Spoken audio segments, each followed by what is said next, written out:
Bravo, bravissimo, let's all celebrate. Bafana, Bafana, Bafana, Bafana. Bravo, bravissimo, we all celebrate.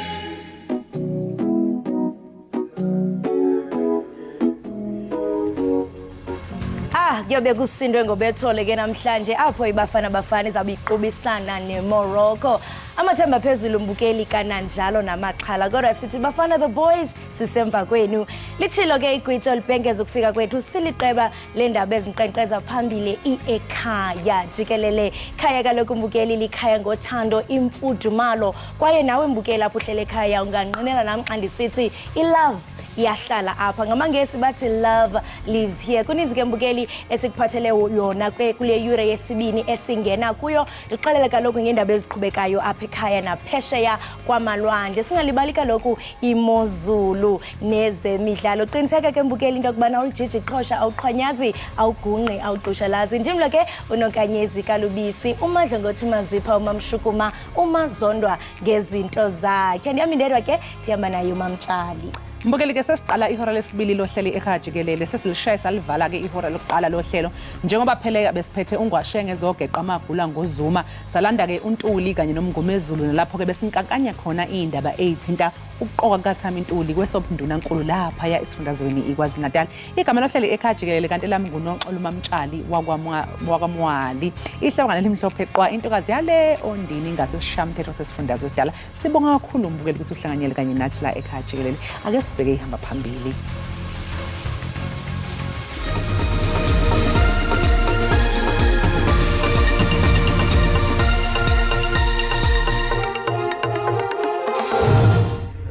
The NEC concluded that exceptional circumstances exist to justify and warrant an immediate decision to suspend former ANC President Jacob Zuma. ANC simisile eqenjini lowe ngumengameli walo iqembu elibusayo uJacob Zuma. Lesi sinqumo sithathwe emhlanganweni obubanjwe ngempela sonto iHutla.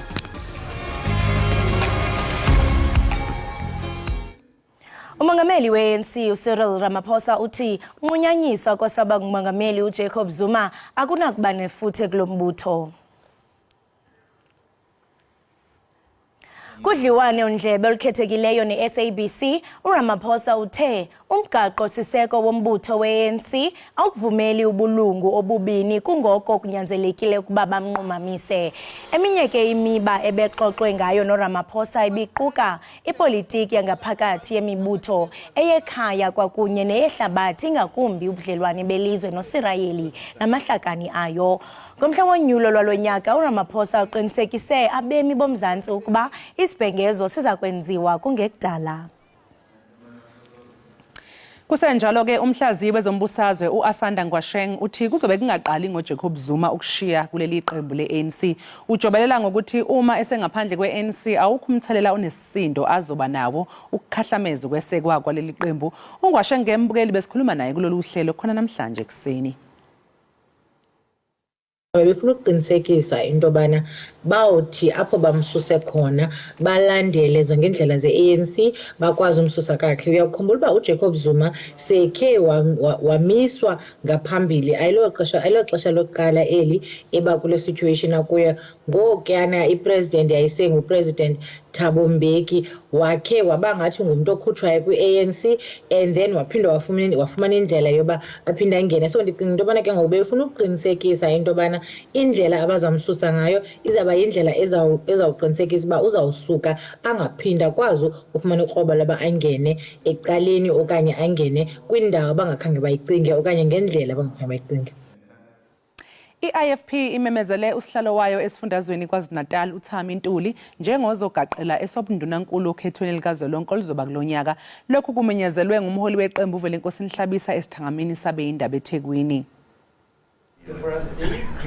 I-IFP ithi uNtuli uphakanyiswe ngo-elethu kulesi sikhundla kanti njengamanje uNtuli seyimeya kumasipala wesifunda iKing Cetshwayo uphinde ke abe ngusihlalo weSouth African Local Government Association esifundazweni KwaZulu-Natal.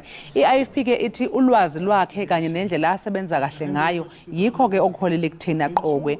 uNtuli uke waba yimeya kumasipala waseNkandla ngaphambi kokuthi aqokwe njengemeya yesifunda kumasipala iKing Cetshwayo.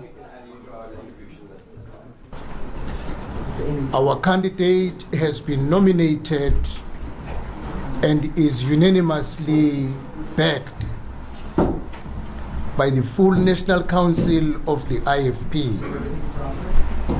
During the special meeting held yesterday in Empangeni, the National Council embarked in the process of finalizing the approval and ratification of all our policies and plans for the election ahead of an extended National Council meeting which was held yesterday afternoon. Ukanti uNtuli uthi wonyulelwe kwesi sikhundla ngenxa yamagalelo akhe kwiqela le-IFP. Akubona nje ukuthi mhlawumbe ngoba kukhona ubungani kodwa ukubuka indlela umuntu ayesebenze ngayo elandela enyethelo zomntwana aphinde angene esebenzela abantu ngoba uyokhumbula ukuthi ngeke ngaba umeya lapha nenkandla iminyaka eyishagalolunye ngaphambi kokuba ngize lapha kumasipala omkhulu iKingcetshwayo lapho na engasebenza ngokuyikhandla uyokhumbula ukuthi owayengumongameli wezwe engakhona enkandla kodwa abantu basenkandla kwakuthi makuvela ithuba lokubavote bayebevote iqembu lenkatha ngoba belandela imisebenzi yomntwana aphinde angene kodwa futhi bebuka naseduzane ukuthi ngabe okwakwenziwa kwakubanikeza yini ithemba noma kwakwenzeka kwakunaboni ukwethembeka ubuqotho ngoba yilento ebaluleke kakhulu uma usebenzela abantu ukuthi kufanele ubeqotho kubona. Ikhomishana ebhekele amalungelo abantu kuleli iSouth African Human Rights Commission ithi izibhelu ezaqubuka ngoNtulikazi wango-2021 esifundazweni KwaZulu-Natal kanye naseGauteng zabe zihleliwe. Le khomishana ithi nakuba ukuqubuka kweyibhelu kwabe kuhleliwe kepha bukho ubufakazi obukhomba ukuthi okwenzeka kwabe kweyamene nokuboshwa kwabe engumengameli wezwe uJacob Zuma ngenxa yokushaya indiva umyalelo wenkantolo. Kulezi ibhelu ke embukeli kwasho nabantu abangaphezulu kwama-305 kwase kuthi ke indleko zokukhahlamezeka komnotho zafinyelela emalini yesizumbulu esingama-50 samabhiliyoni wamarandi. Ikhomishana ke we-South African Human Rights Commission uphilile Ntuli uthi amaphoyisa ahluleka ukuhlonza lezi ibhelu ngenhloso yokunqanda lezi ibhelu. Ityala likaSenzo Meyiwa phakathi kwelinye ityala kulindeleke ukuba liqhubeke ngalentsasa kwinkundla ephakamileyo yasePitoli. Amadoda amahlanu phantsi kwetyala lokubulala ukapteyini weBafana Bafana owadutyulwa wabulawa ngo-2014 eFosloras kwimpuma yeRandi yaseGauteng. NgoLwesihlanu inkundla imamele amazwi arekhodiweyo kwinkundla yamantye yaseBoksburg apho bobahlanu abatyholwa bebevele kumatyala okanye amatyela liqela ukusukela ngo-Okthobha ka-2020 ukuya kutsho ngomhla wesihlanu kuMatshi ka-2021. Ngaphambi kokuba uphume embukeli uye naphi na qiniseka into yokubana xhobisekile ngokuqhubekayo kwisimo sezulu. Rhabula ungafinci.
sibambe ngazibini ngokuba nisahleli nathi apha ekhaya jikelele. Ukuphumelela kunye nokugqiba nje ibanga leshumi akusokuze kuncedise kuyaphi. Okubalulekileyo kukuxhoba ngolwazi oluthe kratya malunga nokuba ufuna ukuba yintoni emva kokugqiba imfundo ephakamileyo. Ngokwenza njalo ke sele uluqalile oluhambo olukhokelela apho ufuna ukuya khona ebomini. Oluke luluvo lukaBukhosi Mutshekwa malunga ke nabantu abatsha abafundayo nabathe ke bagqiba imatriki. Ubukhosi ke Mutshekwa ngumseki wenkqubo ebizwa ngokuba yi-Think apho ke ixhobisa khona abantu abatsha ngezakhono zobomi. Ukuthetha banzi ke ngalomba ngokusinxibelelana naye ngeqonga likaZoom.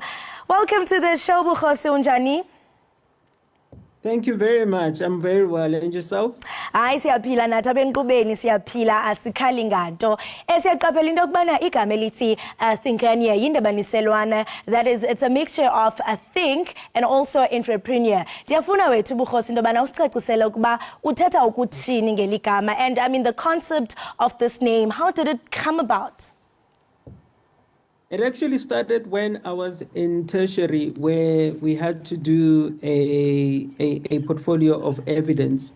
But the thing that inspired this concept was coming from the township. I was always bothered by small businesses being unable to grow and become big. So if you grow in the township, you'll find that, you know, a puzzle shop is the same puzzle shop for 20 years. So that bothered me, and Thinking Here was a solution in that I would then come into small businesses, small entrepreneurs, and become their thinking partner to their entrepreneurship journey, hence the name Thinking Here. Amazing work, and I love the fact that, I mean, you detail your experience with coming from townships nangendlela mhlawumbe ababona izinto ze-spaza shops. Eyona njongo yakho kukuba uvelise osomashishini abangacingi nje kuphela ngokuqoqosho. That is, I mean, you want to come up with new entrepreneurs who don't only think about entrepreneurship. And I mean, I want to understand, Dobana, how do you make all of that to come through? So I consult, and some of them approach me, and typically they have difficulty understanding the difference between starting a business and building a brand. So most businesses only focus on the operational side. But if you really want to grow and expand and scale your business, you have to start thinking about how do you build a brand. So with my background in advertising, I'm able to assist small entrepreneurs and help them with concepts around segmenting your target audience, finding the right opportunities to expand your product, selling your product in different ways, and how to think about your business, not just in terms of where you are, but where you would like to be as a business. Wow, amazing work. And I mean, you have extensive experience within advertising. And we've also heard that you have worked with the likes of Trevor Noah, I mean, the Trevor Noah Foundation, you know, where you visited schools, which is truly amazing. And I mean, we know that part of the work that you were doing was, I mean, to speak with young people, motivating them. You know, can you tell us more about, I mean, Lenchukumo? So, you know, everything, I think the best ideas or the best businesses always come from personal experience. So coming from the township, I was born in Meadowlands, but then we later moved to Bramfisherville. And what you find is that there are no opportunities. You are only exposed to what you're exposed to. And I think the biggest thing that young people and the youth need is exposure to opportunities. So through the Think Here program, it's not just about building brands. Also, what I want to do and aim to do is to have impact. And one of the areas where I'd love to have impact is around education. And I think education, you know, we speak a lot about education being the key to knowledge and success, but I don't think we are doing justice to the opportunities that education brings.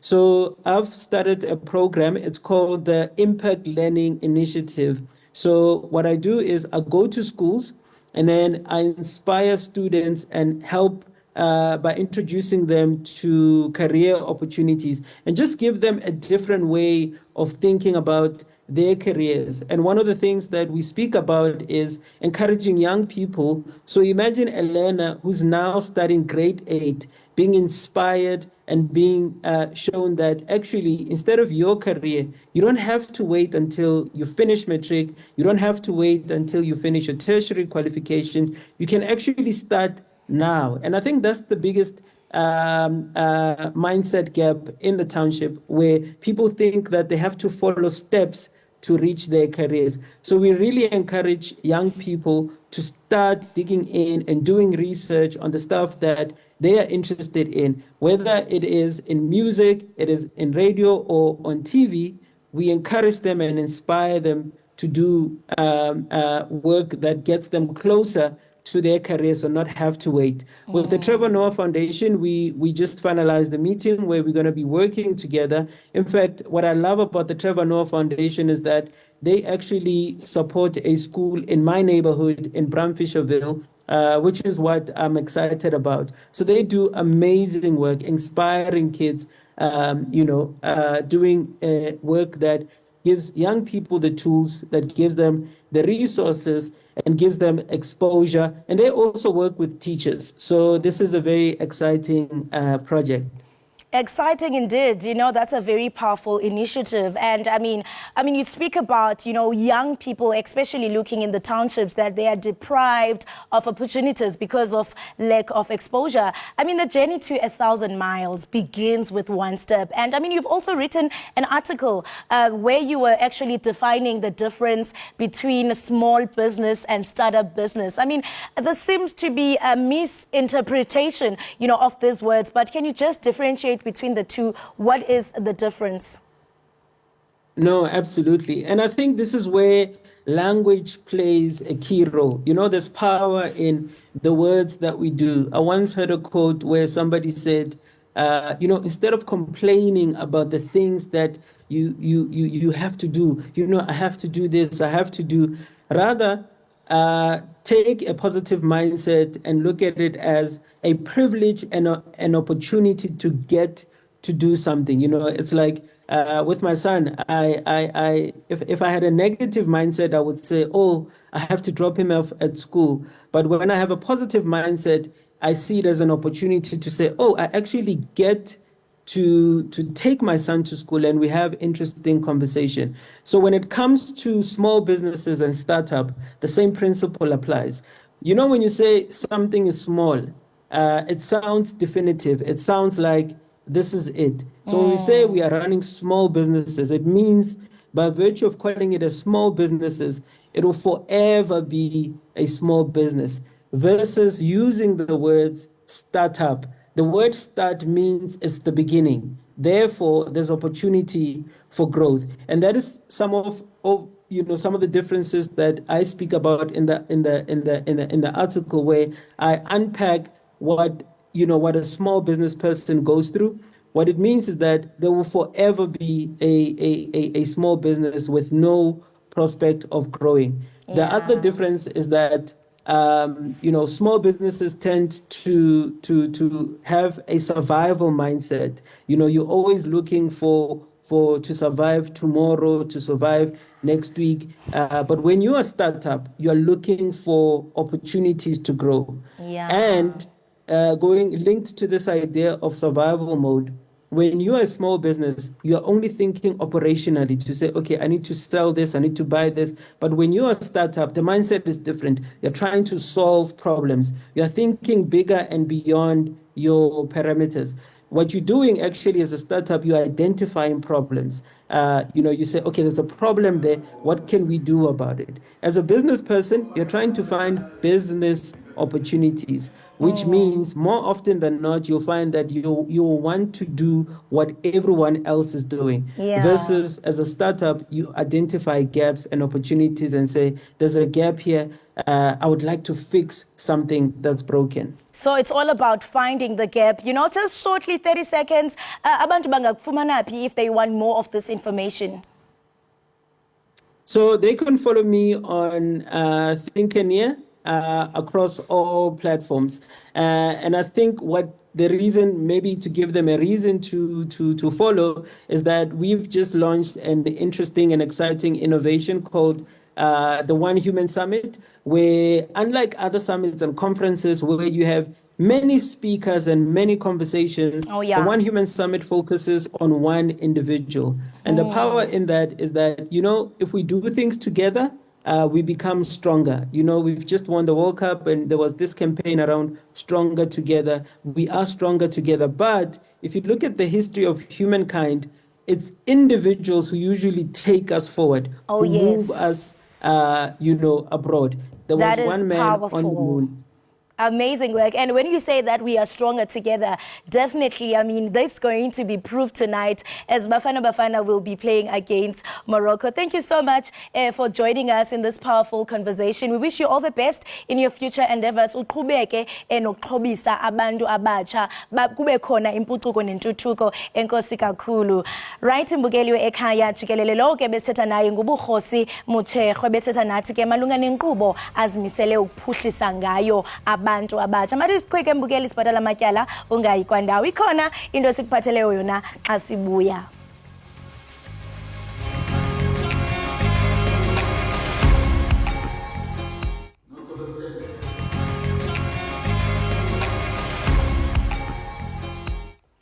Siphinde sikwamukele umbukeli lapha ekhaya Jikelele, sibonga kakhulu ukuthi ke usahlanganyele kanye nathi. NgoLwesine mhla ziyisishiyagalombili kuNhlolanja, iqembu lomdanso iSoweto Skeleton Movers izoba ke nombukiso wabo wokuqala weshashalazi othi Unbreakable eSoweto Theatre.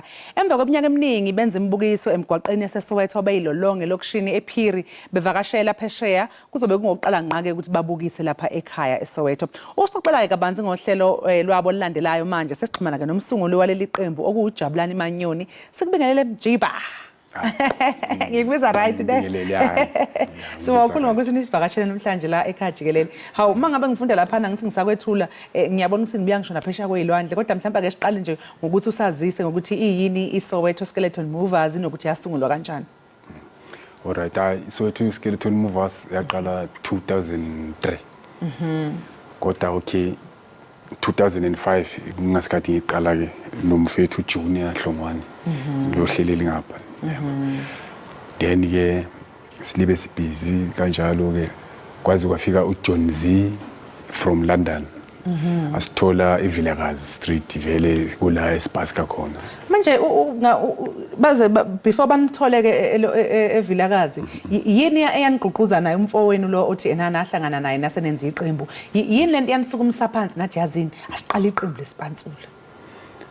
Alright, ayishuthi yimi engafika nayo lento le. Yeah. Yabo ngamthola abafundisa uKerati hayi. But babamba sabangena ke. Oh, so iqembu lenu nje mainly ke beniperforma kakhulu eVilakazi lapho banibone khona. Yeah, kulaba sibona khona. Yeah. Shuthi endaweni eziningi nje la siphuma khona abantu basuke basithole khona lapha eVilakazi. eVilakazi. So umdanso wesipansula, umdanso wakudala. Ubona ukuthi ena ngalesi sikhathi samanje basawuthakasela abantu noma mhlawumbe nje sekuduma amapiano. Basawuthakasela ngoba manje owethu uhlukile ngithi. Isipansula sethu sihlukile leswaye siSoweto Skeleton. Oh, so ngicela ungichazela ngoSkeleton Movers ukuthi mhlawumbe mina nje mangithi isipansula ngicabanga lesi esenu sinje. Naso siyasenza kodwa uKeratina sidume ngalesi ukuziphula amathambo. Oh, okay. So ungathi yini edingekayo mhlawumbe umuntu ungabe othanda ukudansa lo hlobo lomdanso basengiyezwa manje ukuthi hayi kanti nami nje njengoba ngiyisidudla esingakasho ukuthi hayi mina ngeke ngilunge ngoba kufuneka kade iphuka amathambo. Uyaphuka ulibu isidudla kuya ngama joint wakho ukuthi afike kanjani. So ke ekusunguleni leli qembu lenu ke ungathi ena ikuphi okubuya ama challenges ingqinamba mhlawumbe enibhekana nazo even namanje eningafisa nje ukuthi eish yazi masingafikiseka lokho nje singaba right.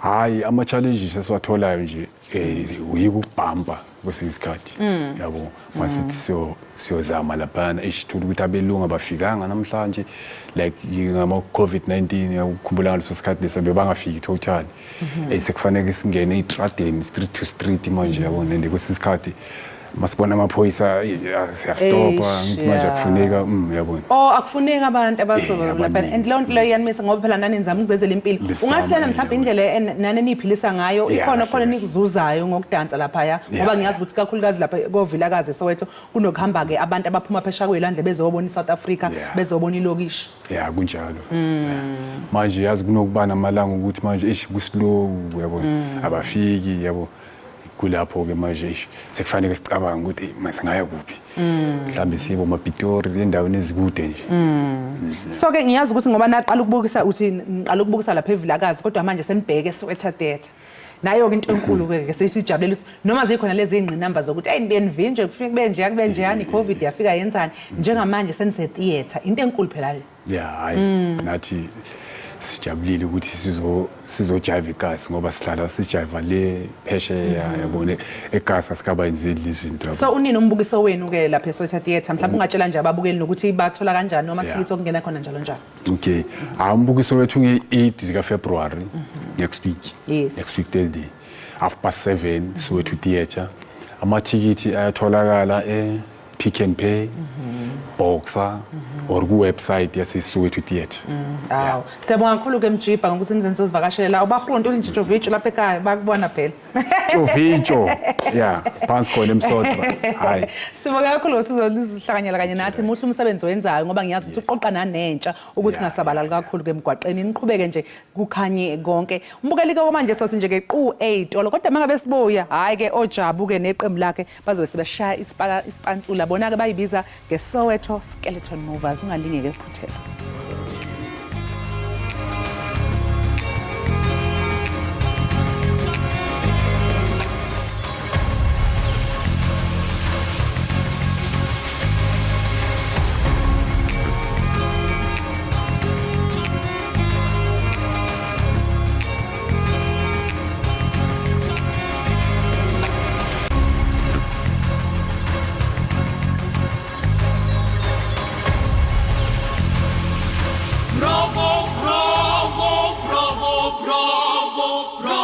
Bravissimo, let's all celebrate. Bafana, Bafana, Bafana, Bafana. Bravo, bravissimo, we all celebrate.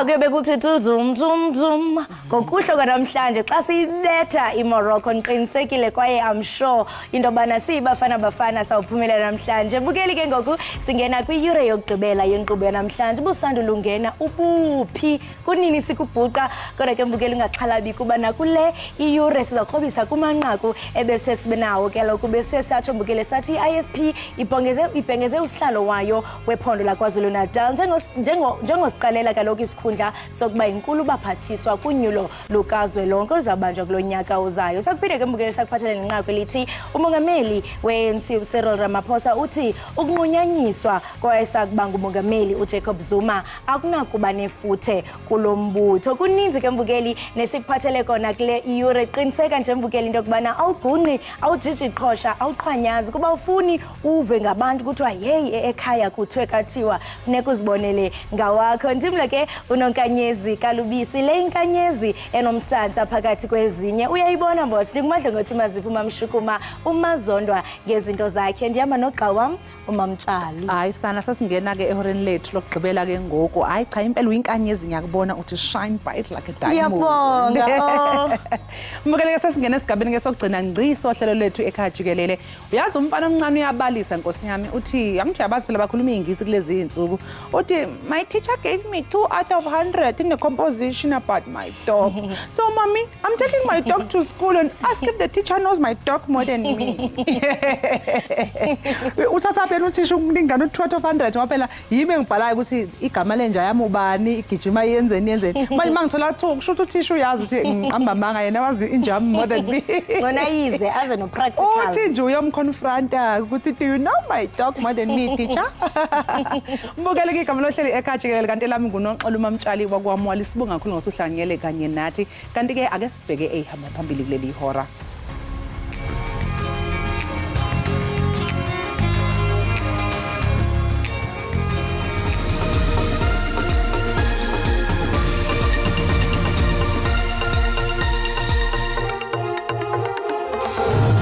The NEC concluded that exceptional circumstances exist to justify and warrant an immediate decision to suspend former ANC President Jacob Zuma. ANC simisile eqenjini lo wayengumengameli walo iqembu elibusayo uJacob Zuma. Lesi sinqumo ke sithathwe emhlanganweni obubanjwe ngepelasonto ilihutla. It will be very difficult at the other side. This AFCON is full of surprises. When you saw the last weeks, big countries who are already home. Kwezemidlalo iBafana Bafana iza kuba namandla neMorocco ngokuhla kwanamhlanje.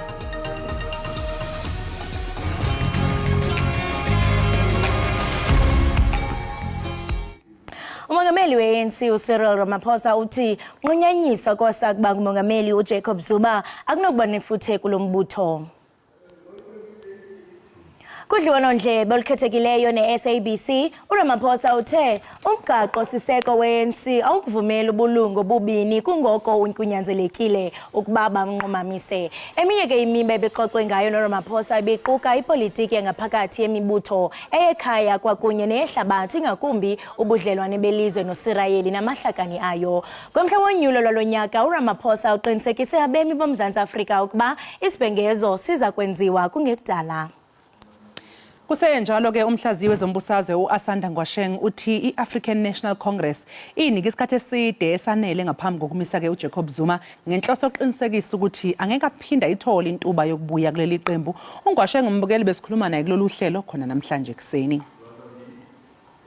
Befuna ukuqinisekisa into bana bawuthi apho bamsuse khona balandele ngendlela ze-ANC bakwazi umsusa kahle. Uyakhumbula uba uJacob Zuma sekhe wamiswa ngaphambili ayilo xesha lokuqala eli eba kule situation akuyo. Ngokuyana ipresident yayisengupresident Thabo Mbeki wakhe wabangathi ngumuntu okhutshwayo kwi-ANC and then waphinda wafumana indlela yoba aphinda angene. So ndicinga into bana ke ngoku befuna ukuqinisekisa into bana indlela abazamsusa ngayo izaba yindlela ezawuqinisekisa uba uzawusuka angaphinda kwazi ufumana ikroba laba angene ecaleni okanye angene kwindawo abangakhange bayicinge okanye ngendlela abangakhange bayicinge. IAFP imemezele usihlalo wayo esifundazweni KwaZulu-Natal uThami Ntuli njengozogaqela esobundunankulu okhethweni likazwelonke oluzoba kulonyaka. Lokho kumenyezelwe ngumholi weqembu uVelenkosini Hlabisa esithangamini sabe Iindaba eThekwini. IAFP ithi uNtuli uphakanyiswe ngo-elethu kulesi sikhundla kanti njengamanje uNtuli useyimeya kumasipala wesifunda iKingcetshwayo. Uphinde ke futhi abe ngusihlalo we-South African Local Government Association esifundazweni KwaZulu-Natal. IAFP ke ithi ulwazi lwakhe kanye nendlela asebenza kahle ngayo yikhona kokuholela ekutheni aqokwe. uNtuli uke wayimeya kumasipala waseNkandla ngaphambi kokuthi aqokwe njengemeya yesifunda kumasipala iKingcetshwayo. Our candidate has been nominated and is unanimously backed by the full National Council of the IFP. During the special meeting held yesterday in Empangeni, the National Council embarked in the process of finalizing the approval and ratification of all our policies and plans for the election ahead of an extended National Council meeting which was held yesterday afternoon. Ukanti uNtuli uthi wonyulelwe kwesisikhundla ngenxa yamagalelo akhe kwiqela le-IFP. Akubona nje ukuthi mhlawumbe ngoba kukhona ubungani kodwa ukubuka indlela umuntu ayesebenze ngayo elandela enyetheni zomntwana aphinda angene esebenzela abantu ngoba uyokhumbula ukuthi ngeke ngaba umeya lapha nenkandla iminyaka eyishagalolunye ngaphambi kokuba ngize lapha kumasipala omkhulu iKingcetshwayo lapho na engasebenza ngokuyikhandla. Uyokhumbula ukuthi owayengumongameli wezwe engakhona enkandla kodwa abantu basenkandla kwakuthi makuvela ithuba lwabavote bayebevote iqembu lenkatha ngoba belandela imisebenzi yomntwana aphinda angene kodwa futhi bebuka naseduzane ukuthi ngabe okwakwenziwa kwakubanikeza yini ithemba noma kwakwenzeka kwakunaboni ukwethembeka ubuqotho ngoba yilento ebaluleke kakhulu uma usebenzela abantu ukuthi kufanele ubeqotho kubona. Ikhomishana ebhekele amalungelo abantu kuleli South African Human Rights Commission ithi izibhelu ezaqubuka ngoNtulikazi wango-2021 esifundazweni iKwaZulu-Natal kanye naseGauteng zabe zihleliwe.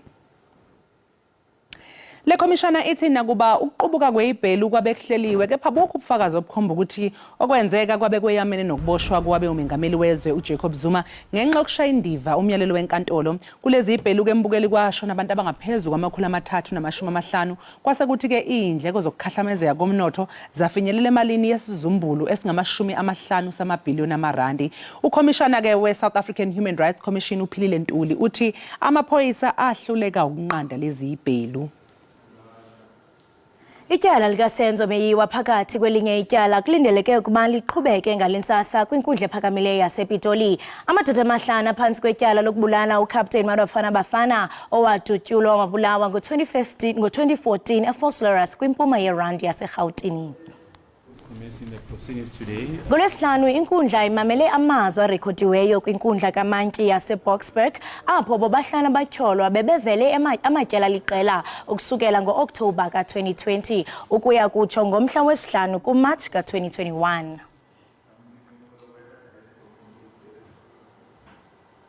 Kanti ke njengamanje mbukeli soke siphosa amehlo ke sibheke ukuthi kumi kanjani lapha kwisimo sezulu kodwa khumbula mbukeli ungalinga uphuthelwe phela mangabe sibuya ke sizobe sikuphathele ke iSoweto skeleton movers beshaya into yakhona isipantsula kodwa lesi angazi nami sihamba kanje ungalinge uphuthele.